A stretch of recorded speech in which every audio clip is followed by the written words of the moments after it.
to the Turn On Your Inner Light show. It's time to stop just surviving, and it's time to begin to thrive. It's time to live happier and healthier. Turn stress into strength. Noted author Debbie Mandel will show you how to move beyond personal doubts and fears and into positive perception to turn on your inner light.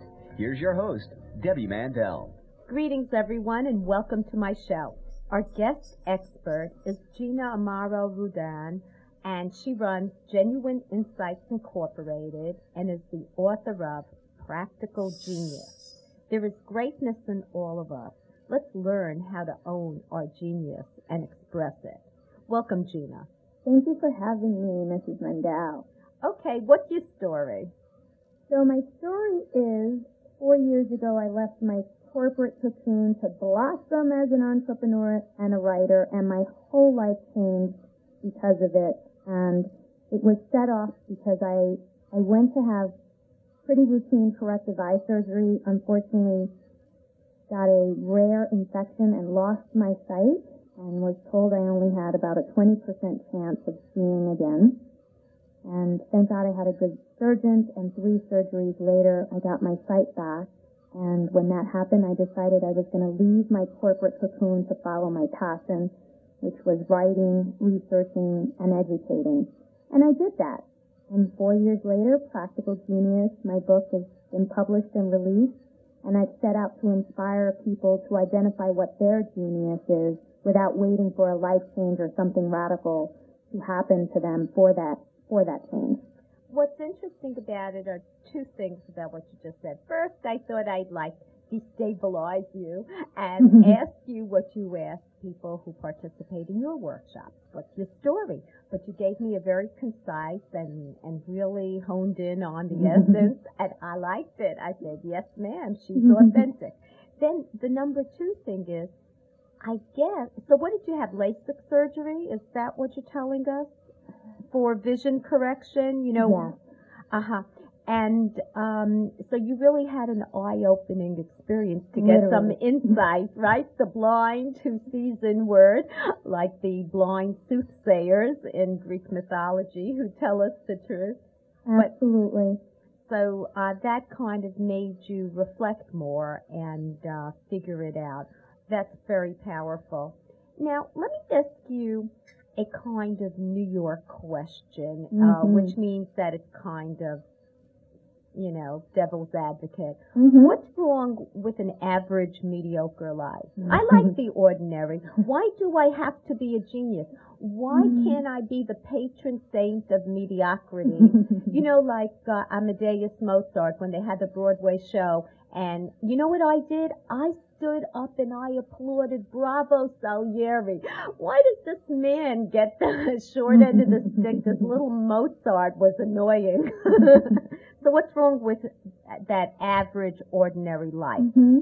Well, first, I have set out to redefine genius. So I want to be clear that my definition of genius does not have to do with having an extraordinary ability or being struck by the gods and you have this amazing genetic, you know, advanced makeup and your IQ is through the roof. My definition of genius in a practical sense believes that we all, every single one of us, has genius within us. And it's made up of 6 simple ingredients. And I think it's important for people to know what their genius is, which I believe is, in simple terms, it's located between heart and mind. It's what you're good at, right alongside what you love. It's the ability to leverage your skill set right alongside your creative ability. So in my definition, I think it's important today more than ever for people to access this genius zone within themselves, because we need more leaders and we need more problem solvers and we need more innovators. So I'm encouraging people to realize that you don't need to be an Amadeus or a Mozart. Every single one of us has the potential to do something great and to have an impact on our communities, on our neighborhoods, on our country, with just the simple basis of realizing, well, what are my unique advantages? What are my unique assets that I should be leveraging? And what have I compromised? So an average life for me is unacceptable. Bottom line, it's unacceptable because I think you're limiting your quality of life. You're limiting the experience and the access to greater environments. So I think people, because of fear, create a rut for themselves, and I think that's never a good thing. So I encourage people to go against being average, to go against mediocrity, and really to strive for, it doesn't have to be loud, big bang genius, but their own self-defined design type of genius that can lend value to our community. I wanted to ask you this question. When I have done workshops in the past, and my niche is stress management, and I think you need to find out what you do, your unique contribution, what you bring to the table, as you say, what you love to do, what you're good at doing, where they intersect. I will tell you that most of the attendants had no clue, and even after, maybe talking about it, writing about it, brainstorming, most people felt they had nothing. They couldn't even make lists of what they were good at doing. They said, let's move on to the next guy. Come back to me. Why is that? Yeah, you're absolutely right, and I see it, as an executive coach and as a trainer, I train teams of people monthly, and you're so right. A lot of times people will sit in my workshop just completely blank. I have no idea what my strengths are. I have no idea what my creative abilities are. Or I have no idea what my passions are, because they're raising children and they're shuttling, between soccer practice and I even get that worse. I get people saying, I have no abilities. I have no. Do you understand what I'm saying? Sure. They say, I don't have any of this. Pass by. Move on. Well, I think that it's easy to just shut down and say, I don't have any of these abilities. But if we were going through an exercise and through lots of conversation, you're able to extract that emotional intelligence. I think emotional intelligence is a deep dive, and some people don't spend the time dissecting what their assets are. So to help people out within Practical Genius, I give them playbooks, exercises, scenarios, so that they can stop and really assess, well, let me finally answer these questions and not run in fear. And a lot of times it helps to ask someone else. Ask the people you work with. If you're retired, ask, the folks you used to work with, or ask your partner, your spouse, your sister. You'd be surprised how much emotional intelligence insight you'll get from those who love you and support you and are around you, even within spiritual communities. So well, that's a very good point. And now we're going to get inspired by this commercial. And we will return with Gina Rudan, author of Practical Genius.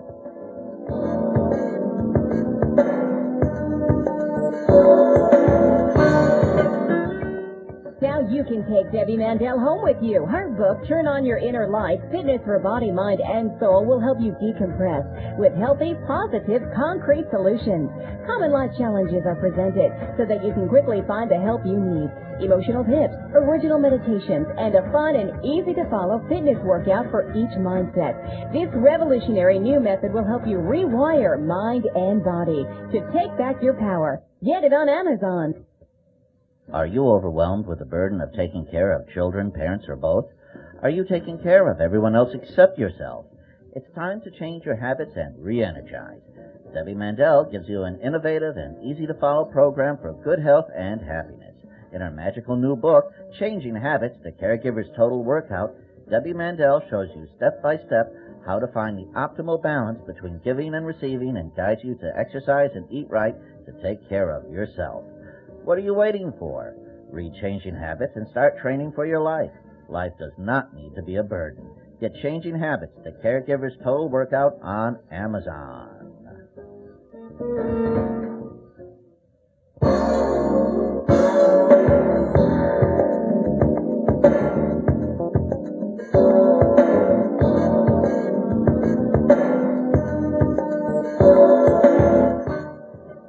You're listening to the Turn On Your Inner Light show. I'm your host, Debbie Mandel, and I'm speaking with Gina Rudan, author of Practical Genius.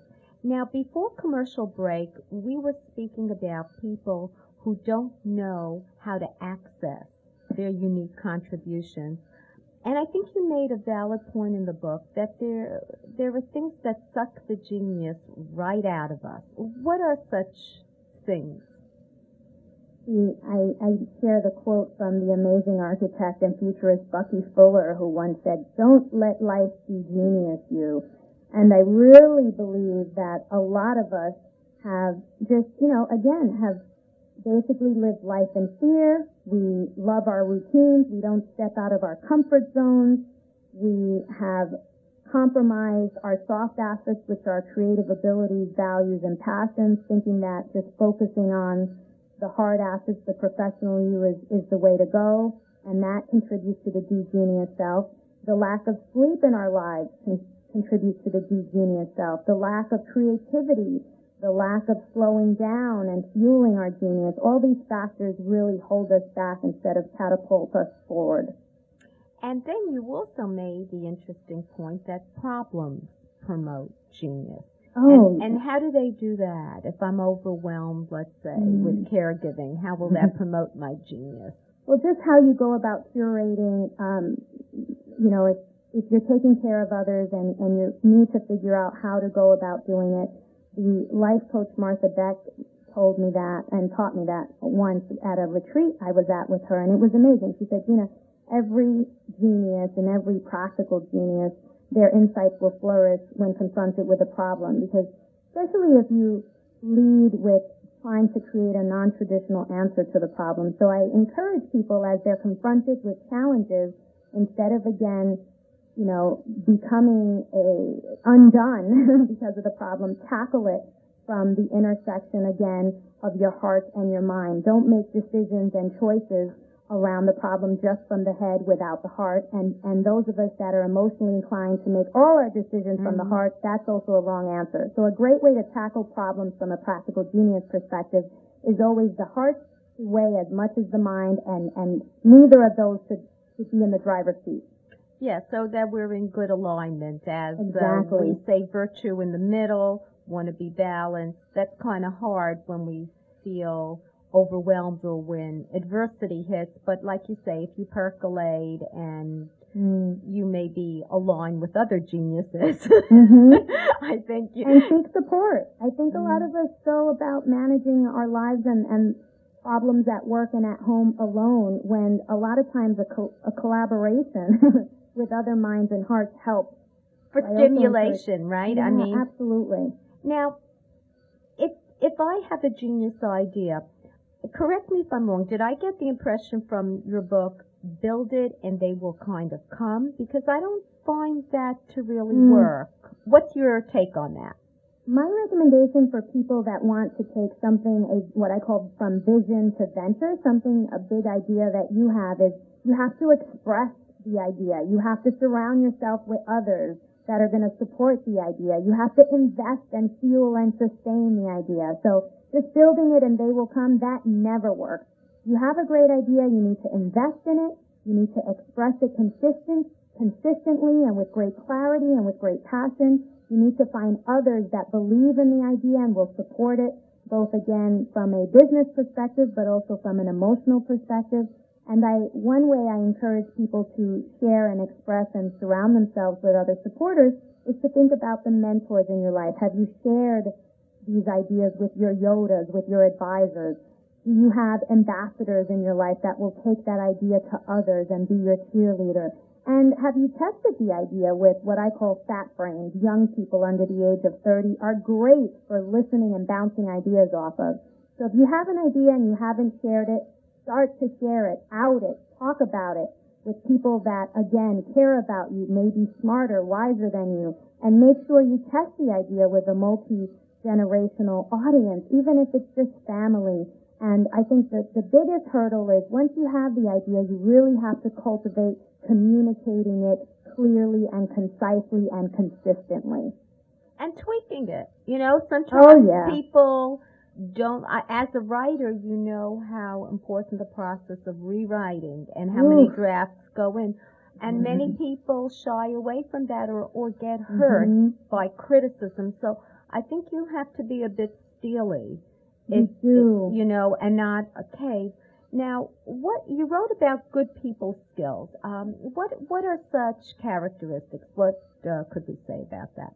I would say my number one rule when building sustainable relationships is my no transactional behavior rule. So I really encourage people as they go to cultivate with others, again, Yoda's ambassadors and Fat Rangers, to make sure you're intentional with the relationship. You know, create a list. One recommendation I have is create a list of top 25 people you want in your life. And once you have that list, it's important to cultivate intimacy, share your story, be candid, be transparent, and don't enter a relationship thinking, well, what am I going to get out of this?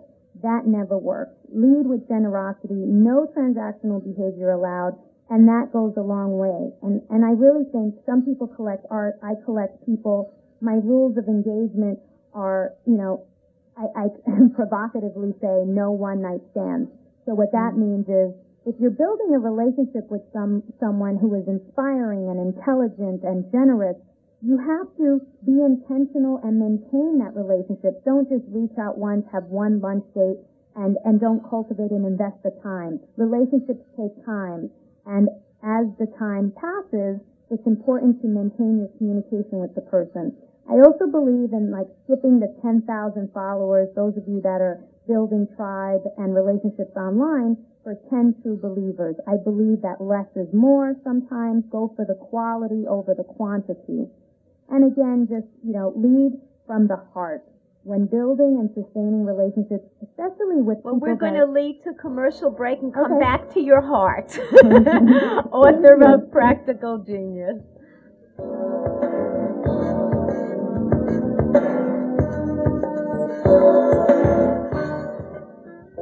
Dear listeners, I'm excited to tell you about my new book, Addicted to Stress. This is the message you need to hear. Are you addicted to stress? Do you do it all while everyone depends on you? Where's all this pressure coming from? It is coming from inside you.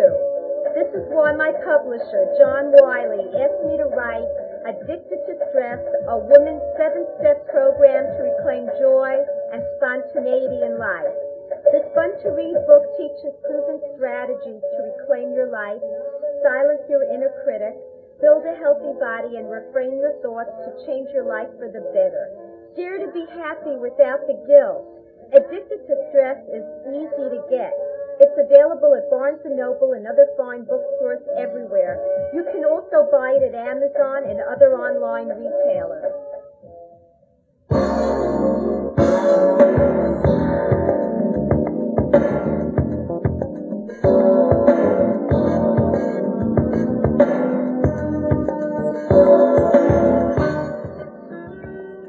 We're back with Practical Genius, Gina Rudan.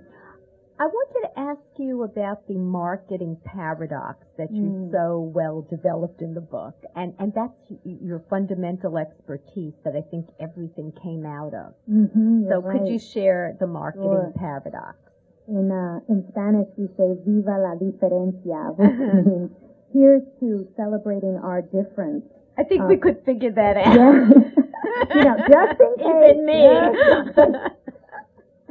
So, you know, someone who was a marketer for 15 years, we all marketers obsess over the 4 P's of marketing, which is price, place, promotion, and publicity. And I think that we should do away with the 4 P's of marketing when it comes to marketing ourselves and really think about paradox. And I talk about that's the only P that we should be embracing. And for a long time, I compromised half of my identity and checked it at the revolving door of my corporate organization I worked for many years. And it was only when I resigned and set out to start my own practice that I realized, why was I compromising half of my assets? Why did I leave the creative Gina at home? Why did I leave the spiritual Gina at home? Why did I leave the value-driven Gina at home? And I think a lot of us, I call it the Tupperware approach towards our identity. I think a lot of us check half of ourselves at the door because we think it's inappropriate, or we think it's not going to leverage the business, so I shouldn't be as transparent, or, you know, this is a conservative culture, so I really shouldn't share all of who I am because that's just too scary and risky. And I think that's part of the problem with sustaining talent within a lot of organizations today. There's a lot of turnover. Retention of genius is hard. And so I encourage leaders, organizations, and also just people working within them to really begin to market all sides of yourself. So don't leave the soft side of who you are at the door. Bring the heart to the boardroom. Bring the creative side to the boardroom. Bring the mom you, the creative you, the change agent you, the spiritual side of who you are. I say it's all relevant, it all matters. Bring it into the workplace. And on the other end, I also think we should bring our heart's assets into our home. Leverage your ability to negotiate a good deal. Use that asset at home. A lot of us just keep our skills and our strengths and all of the competitive advantages to who we are. We keep them in nice little Tupperware bins, and I'm saying mix up the stew, drop all the ingredients in and stir it up. It gives you greater visibility. I think people care less what you've accomplished today, and people today care more about what you believe in, what you stand for, and how unique you are. Well, I don't know. See, at this point, I don't know if I totally agree. Corporate America is still looking at what you accomplish. I mean, you could be a lovable, wonderful person in corporate America. I agree. If you're pleasant and charming, that does help, but they do want to see performance. And because of the recession, I think things have changed so much that it really comes down to being overworked. And even if you think you're earning a good salary, your hours are so increased that you're not. So maybe keeping up your good cheer and doing things just for you at home, like accomplishing for yourself as opposed to just for everyone else, and maybe transitioning to another field. What my recommendation is to bet on your differences. So identify the points within yourself that differentiate you, and that goes a long way. So let's assume there's 100 candidates going for a job, and they all have fabulous skill set. I find that Americans in this country, a lot of us are overqualified. A lot of us, since the third grade have been conditioned to obsess over our skills and expertise. So we are qualified. But in order to stand out, you brought up the point, which is a good point, in a highly competitive environment during a down economy, people need to figure out how to market themselves from a point of differentiation. So just going in with the resume with the 99 other resumes that are out there that look pretty much the same, it's important for people to realize that when you think about sharing the bittersweet opposing forces within yourself, you're going to stand out. Well, that's wonderful. I love that, how you differ. That's really an expression of identity. How do we access you if we want to learn more? Sure. You can visit practicalgenius.com, and my blog is genuineinsights.com. You're a great gal. Well, this was a wonderful interview. Thank you so much. Thank you. Thank you for having me. Affirmation of the week. Don't be so knowledgeable that you forget to be curious. And now for the latest medical trends. Exercising for just 15 minutes a day is linked to a longer life. However, the more active you are, the better, so reap the rewards. An apple, pear, banana, cauliflower, onions, garlic, and mushrooms. The common denominator in this list is they're white, and they all help to lower the risk of stroke. Isn't that interesting? So grab a handful daily. Whole body vibration, a popular exercise which uses a vibrating platform, and it's a pricey thing, is sometimes advertised as being able to boost bone density.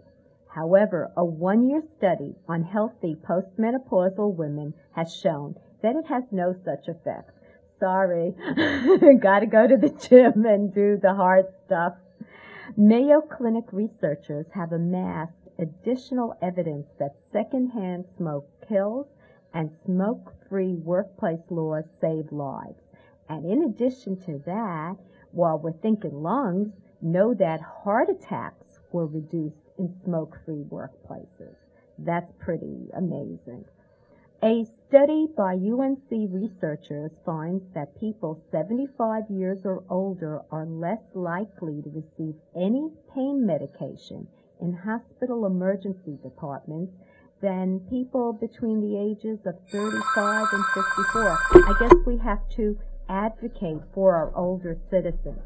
In a study of close to 8,000 people, those who had high IQs when they were age 5 to 10 were more likely to use certain illicit drugs by age 16 through age 30. These are the findings from the Journal of Epidemiology and Community Health. From the American Heart Association, new research shows that 2 or more sugary drinks a day may increase a woman's waistline and risk of heart disease and diabetes, even if she doesn't gain any weight. In a study of more than 4,000 people aged 45 to 84, women who drank at least 2 sugar-sweetened beverages a day were nearly 4 times as likely to develop higher than normal level of blood fats called triglycerides in their blood compared with women who drank less than 1 a day. They were also more likely to pack on belly fat. However, the men seem to be unaffected. So this is a female issue and we need to address it. Now, some foods will help preserve your gleaming smile, and I want you to know about them. Apples, green beans, cauliflower, carrots, celery, and other firm fruits and vegetables. They virtually scrub teeth while being chewed and help to promote the flow of saliva, which neutralizes acids and protects teeth. Now, strawberries and oranges in particular work as great teeth polishing tools. Dairy products like cheeses and items high in calcium exist and assist to keep teeth white. The lactic acid that is contained in these products actually helps to prevent decay. Harder cheeses also help to remove food particles left on teeth. Natural way for a good smile. Well, we come to the close of another show. I have an educational website on stress management, totally free. TurnOnYourInnerLight.com. Subscribe to my free newsletter from TurnOnYourInnerLight.com, and you will receive the latest radio show with the guest experts, archived for your listening pleasure, emailed directly to you, along with a fresh new article on stress management and the health tips fully delineated from TurnOnYourInnerLight.com. Have a wonderful week and see you on the radio.